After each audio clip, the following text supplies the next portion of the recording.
Hey, it's Nikki or Beach with my babies. You can hear my kids in the background. They're getting a shower right now. So anyway, it's the night before surgery. I know it doesn't look like night in my blinds, as I can see behind me, because it's summer night. Anyway, surgery's tomorrow, and yeah, lots of stuff going through my head. I didn't think I would be as kind of not. I wouldn't say I'm scared. I'm very emotional about it. Lots of like kind of random moments of crying today, and I'm not a crying person, so that was really strange. I also happened to start my period like 2 days ago, so that's all timing out quite nicely. Anyway, got the call today from the hospital, and I'm supposed to be at UC Davis at 5:30 in the morning. So my mother-in-law's coming over at 5 a.m. to watch the kids, so my husband can take me to the hospital. And then we've worked out a very elaborate plan. Having the surgery with two little kids is really complicated, and that's something that people need to consider when, obviously, when they're considering the surgery, but two, when the costs of the surgery, because you kind of have to create an intricate network of people to be able to keep the kids happy and distracted, especially while I'm in the hospital, but also keep them entertained and distracted so they don't really see. I'm just, I don't want the kids really to kind of see the first week of recovery, just because that's always kind of brutal. When you're pale and you're recovering, it's much easier, a week later when you're a little bit more mobile and you're a little bit more with it. So, anyway. Part of my instructions for surgery tonight is I can't eat anything solid after 10 o'clock.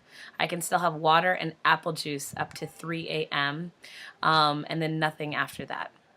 So my parents brought me one of my favorites, a Vietnamese noodle bowl. So I'm super excited to eat that.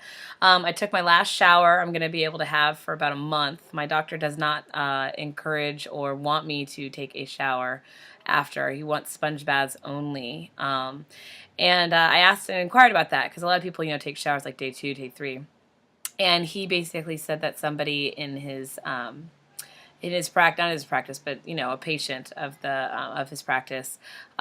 She fell in the shower post-op and pulled out a couple of her drains, and obviously opened up her sutures a little bit, and she had to have a second surgery to replace the drain, and another drain wasn't able to get back in, so she had to come in once a week to have a syringe to take out all of the extra fluid. Don't want that to happen. So anyway, I had my last shower. I've got my hair, some stuff. My hair is super curly. Ever since I had the sleeve, my hair curl pattern has gotten insanely curly, and I don't really like it. But I put some curl spray in it. I'm gonna just sleep on it tonight and then braid it in the morning so that it's kind of out of the way for the next couple days. I put lotion on tonight. I can't put any lotion on in the morning before surgery because of all the things that they stick to your skin. Don't have any makeup on, basically. Not gonna be able to have any makeup on going to the hospital. I did pack a hospital bag, and I should probably go get that bag. Anyway, I'll tell you kind of what's in it.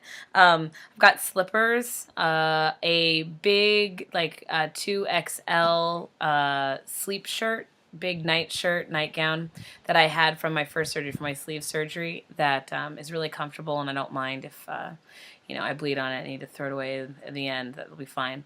I've got a robe, a short robe, but with long sleeves to walk the halls in, front closure, because I know I'm going to be walking around, and I know probably I'll be in a hospital gown in the beginning, and I'm going to have that open in the back, so I like to put the robe on.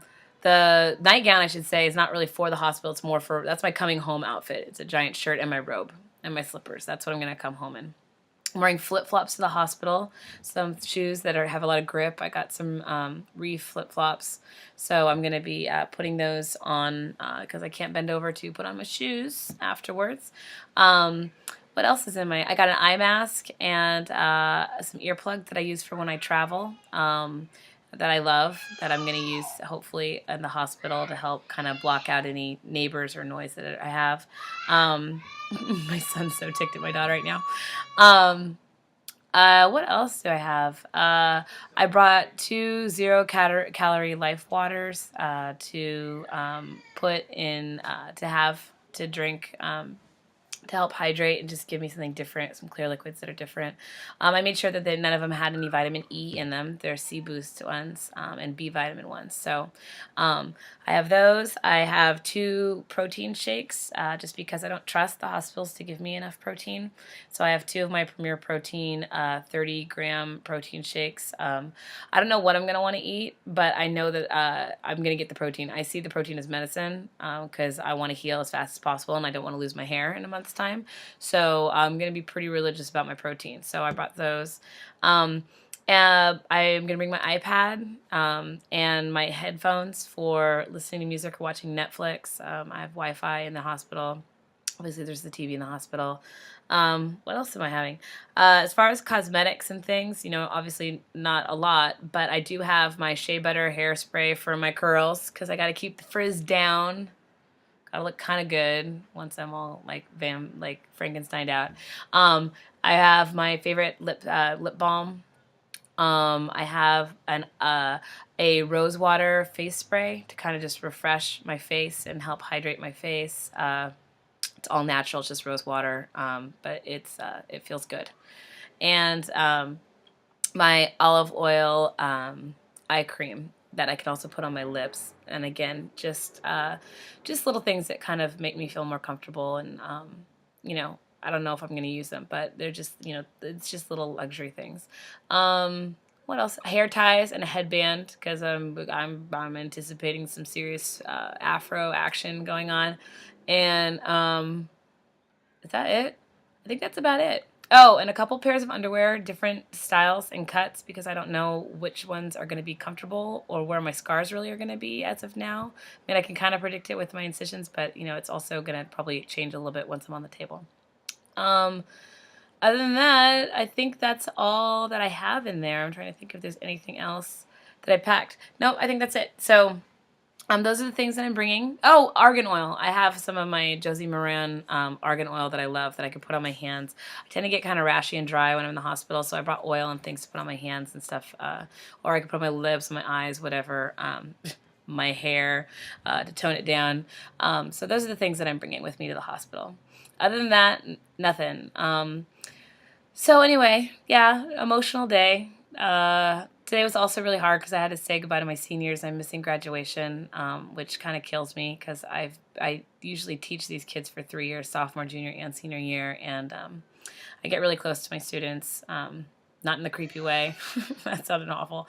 But yeah, it's kind of like being a mom and seeing your kids graduate. I'm not going to see their graduation. So I got a little teary today in class, and I had cards for them and everything, and we did a children's theater performance for my son's kindergarten, and that made me cry. And then hanging out with my son all day made me weepy and cry. And then what else made me cry? All sorts of stuff. I just started talking. I was talking to people about, I had a staff meeting and I wanted to cry. I didn't cry, but little things like that. So, but it's tomorrow. I don't know if I'm going to be able to make a video tomorrow. My surgery is going to be at least 5 hours. It's probably going to start about 10 a.m., I assume, because that's when they're cutting me off on food tonight. So I will try to touch base as soon as possible, and I will see you all on the other side. Talk to you later. Bye.